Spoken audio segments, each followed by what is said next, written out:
learning opportunity. It's a big thing, and I would like to thank Times of India and Economic Times for that. We have been doing this budget analysis, and we are talking about this particular fact, which has been very rightly pointed out by Mr. Sai, that budget as the importance of budget. Why are we so sentimental about the whole provisions in the budget? If the budget doesn't talk about you, it doesn't mean that the budget is bad. If it talks about you, doesn't mean that it is good for you, right? So, mere mentioning of the fact that, you are being mentioned in the budget fulfills the sentimental aspiration of people. So that way, if you start looking at the budget, there will be a lot of sentimental analysis of budget we can do. At the end of the day, budget is it a planning, is a budget exercise, is just expenditure and income statement of the government, or is more than that, or if it is a kind of, policy document, as Kunal has rightly pointed out, and he started talking about it.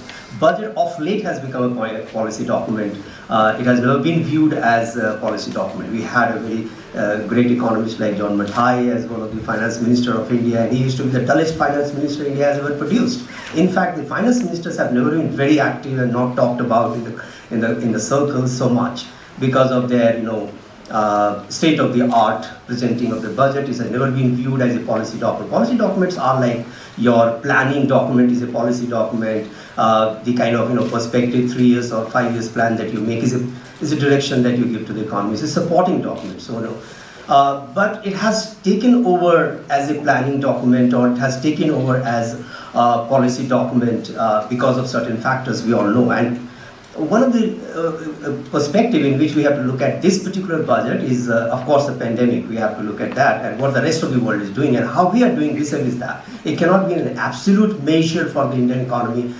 We cannot just present that, well, Indian economy in isolation is doing good or bad. It has to be a relative assessment that we have to do.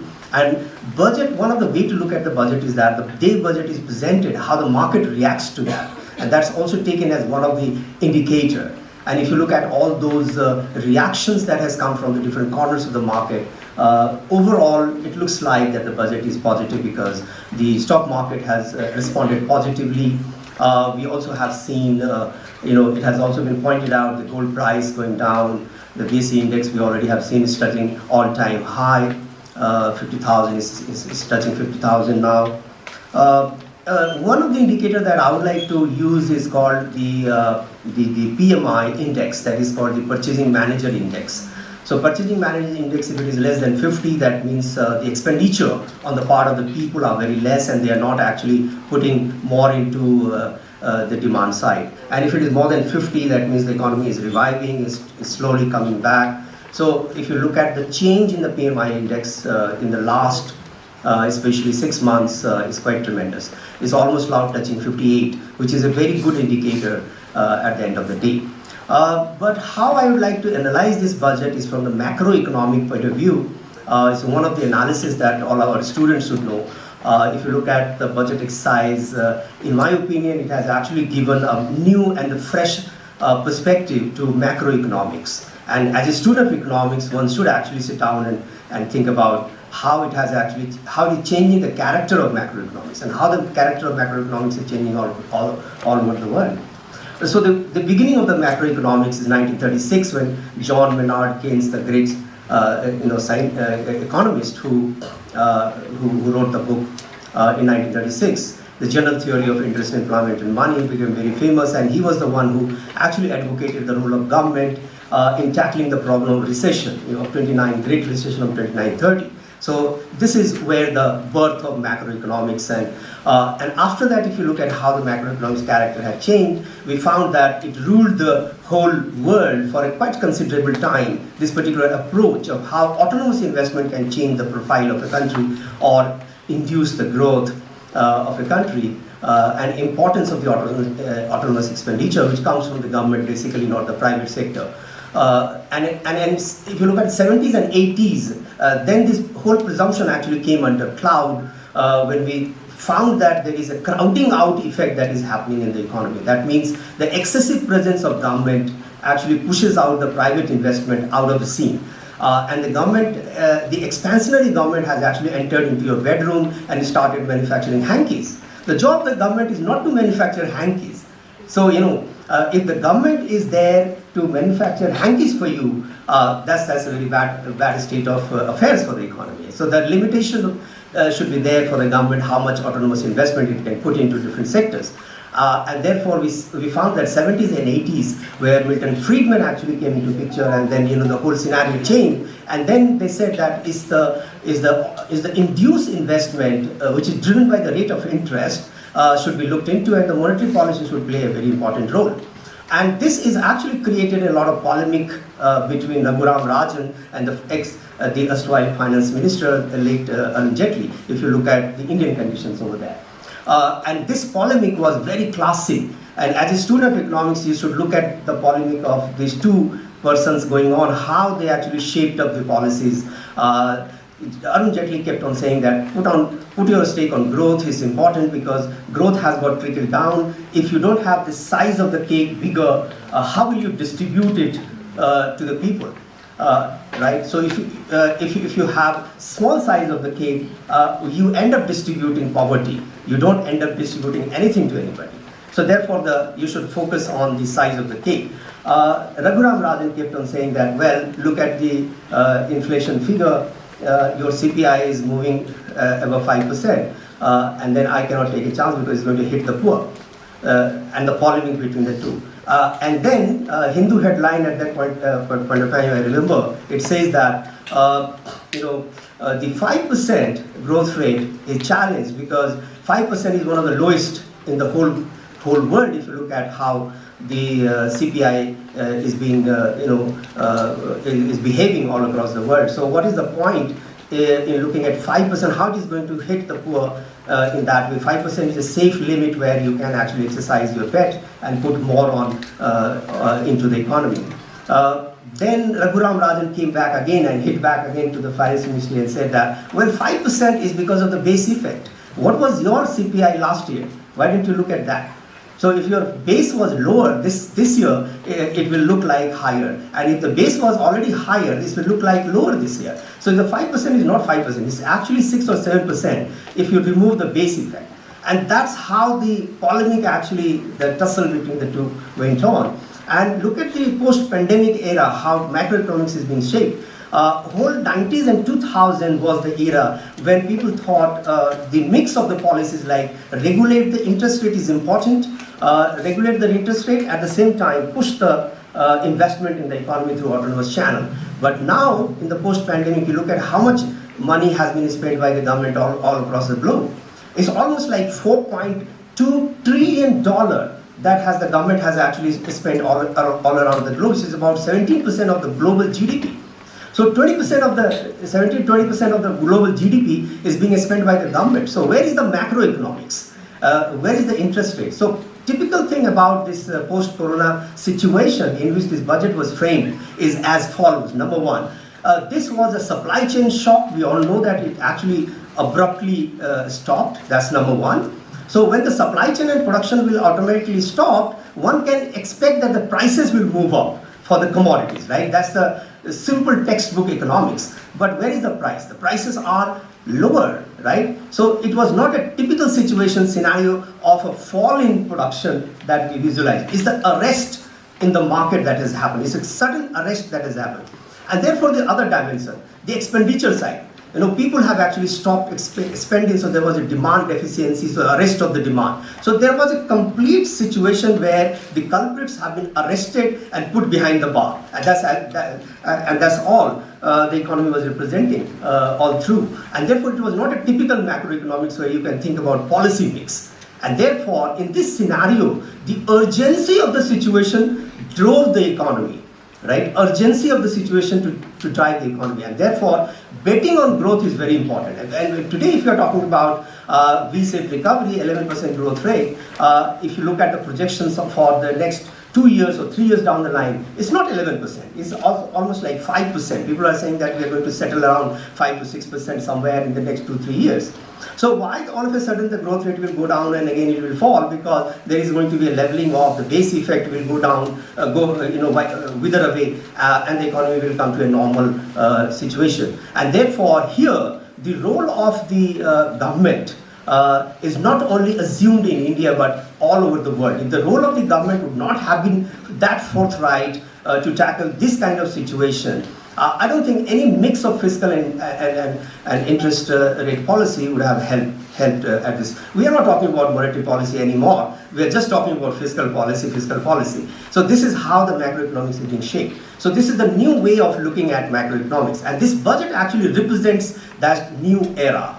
And if you try to say in other words, or in a slightly political language if you want to use, we can say that is a textbook reply to Raghuram Rajan, which this government has given actually. So if Raghuram Rajan would have continued as a finance minister, there would have been much more fight by now, and things would have been very different, right? Because he represented other side of the pole, and the government is representing other side of the pole. So that's the how the whole business of economy is going around. Now, when I was a student, I used to study, development economics, and in development economics, the beginning chapter is about the balanced growth and unbalanced growth. They talked about that. Unbalanced growth was propounded by Hersman, and he said that the job of the government is to make roads, the job of the government is not to make buses. Because if the government makes road, somebody will come and make buses. But if road is not there, nobody will make buses. That's what he said. And therefore the job of the government is to create infrastructure. That's what he said. So the government should actually put all money in infrastructure and make good roads, create infrastructure so that the private people can come and start doing their businesses. So government should either make buses, then somebody will come and make roads, right? If the buses are there, somebody will make roads. So what is that the government should do? Should it make the buses or should it make the roads?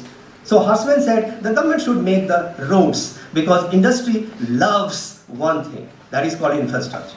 If there is infrastructure, industry will grow. And industry, the job of the private sector is to grow the industry. It's not the government's job to enter into industry, right? So the government's job is to make infrastructure, and that's what the government is saying. If somebody is saying that it's a lopsided budget, of course, yes, it's a valid criticism because it is a lopsided budget. Because they have, what that followed is a very typical textbook development economics, right? And then somebody, contested this later on, Rosestin Roda perhaps, and he said that, well, the job of the government is to spend money or allocations evenly across all sectors.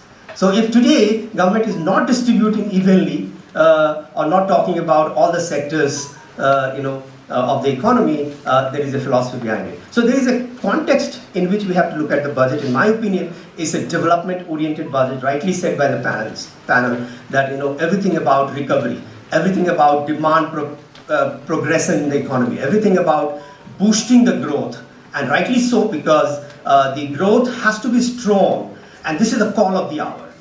If you start setting the houses and building the putting the carpets everywhere, you miss on the larger picture. And if your growth is not strong, tomorrow you're not going to fight out the problems of the world economy. And look at how the external sector is reviving. It's almost like positive growth rate that has come. Core sector, I will talk about core sectors if there is some questions later on. But how core sectors of coal, fertilizer and other electricity is reviving. So this is very important that you create a strong growth. So I think this budget is very different. It's a very typical textbook budget which talks about strengthening the growth of the economy, which is the right thing to do and call of the hour. Thank you so much. I rest now. Given the figure around 9.6% for financial year 2021 and 6.8 for financial year 2022. So how government will be able to pull it down, and credit rating, as credit rating of the Indian bonds, Indian sovereign bonds is less than the HDFC Bank. So high fiscal deficit will affect the credit rating, and in that case how fund will be managed by the government. Mr. Pankaj, you want to take this? Only you can take this. I don't know. I'm not able to take. The fiscal deficit, we all know, 9.5%, but the government is saying that next year it will be 6.8%. So they have a plan to bring it down. But it's a bold stake because the government is spending so much of money and their stake is on growth. and therefore fiscal deficit is a very natural consequence of that. So without fiscal deficit, cannot. But if you want to see the brighter side in the budget, then you can say, okay, fine. Even despite, in spite of 9.5% of fiscal deficit, the government is not taxing or putting any corona taxes on people, right? So, where from they are going to get it? Borrowing, of course. Disinvestment. There's a lot of sources that they have actually. So it depends on a lot of assumptions that the money is going to come from this source or this source or this source. If that actually falls short, then of course is going to affect the fiscal deficit once again. Now, second question, part of your question is that is it going to affect the sovereign rating, credit rating? It's a kind of two-way sword. Of course, it goes into sovereign rating, it might affect, but if you don't achieve high growth, or if your growth is not very stable, then again it is going to affect your sovereign rating, right? So it's a doubt. Which one are you going to bet on? Are you going to keep the, are you really sure that if you keep the fiscal deficit under control, like less than 5%, or as per the FRBM Act, as you have already envisaged that want to phase it out in the next couple of years. So are you going to do that and your credit rating is going to go high? I mean, are you sure about that? Not very sure, right? So because your rating is also dependent on how stable is your growth rate. So probably it's a double-edged sword. So the government has to take the risk. So that's what the answer is. I have a question. If any of you can answer, there will be a bumper prize for that. What is the difference between budget deficit, fiscal deficit, revenue deficit, primary deficit, and monetary deficit? If you can answer, I'll give you a bumper prize. Who is going to take up this challenge? Any of you? Even if you are able to say the difference between two deficits, you get the prize. I said fiscal deficit, budget deficit, primary deficit, revenue deficit, and monetary deficit. If somebody can explain monetary deficit, there will be a huge prize from my side. Any of you? And from giving the major highway projects to the pole-bound states, the government has really left a very important aspect of the budget, that is education, right? So the proposed spending on education stands the lowest in the last 3 years. It was slashed to 93.224 crores from 99,000 to 311 crores. Most important, school education has been hit by the biggest, but almost of 5,000 crores. This reduced spending has came at a time when the education sector is in dire need to upgrade with the COVID-19 pandemic. So interesting the thing is that last year we had this national education policy, right, in which it was clearly stated that a Ministry of Education is also set to start and implement the measure listed under the NAP 2020, which will advocate the increase on the education, expenditure on the education sector. So what's your call on it, sir? Thank you. 3%, from 3% it has increased to 3.5%. So there is an upward trend in allocating budget to the education sector. So from 3% of GDP to 3.5%. But as you have rightly said, is one of the lowest. Of course, it is one of the lowest. So one of the take I would have is that this should gradually increase and make it to at least 5% of the GDP in order to make your human resources stronger. So that is for sure. I'm with you on that. But the silver lining is that it has increased the expenditure on overall expenditure, and the overall policy of education is going to be guided by new education policy, because that is the policy which has actually changed or is going to redefine the education in our country, right? So on some other time, if you sit with me, I'll tell you the basic features of new education policy, how it is proposing. So in this particular budget, they are going to identify 15,000 schools, odd schools, and they are going to implement at least all the elements of new education policy over there. That's what the budget says, right? So these two are good. For higher education, they are going to come up with a very wonderful idea, which I like the most. They are saying that they are going to identify almost like 9 or 10 cities in the country, and there they will work as work on the coordination among the higher educational institutions. And this is one aspect that we all agree, that in an interdependent world, if let's say take the example of Jaipur, there will be a lot of things that we can learn as an educational institution from Manipal, from JKLU or from JNU, we can learn, and simultaneously they can also learn a lot from us. So interdependency has to be there, and there is no body which can coordinate or essentially bring them on a single platform. In today's world, if you talk about how Jaipuria is going to collaborate with Manipal, question does not arise because we look at ourselves as enemies, right? As competitors, not so enemies, but competitors in the market. So this is one wonderful change that they are talking about higher education. But of course, no specific measures like opening of more IITs, more IIMs. I'm really happy about that in this particular budget. It's a very progressive budget in that way, right? But it's good. Indications are good.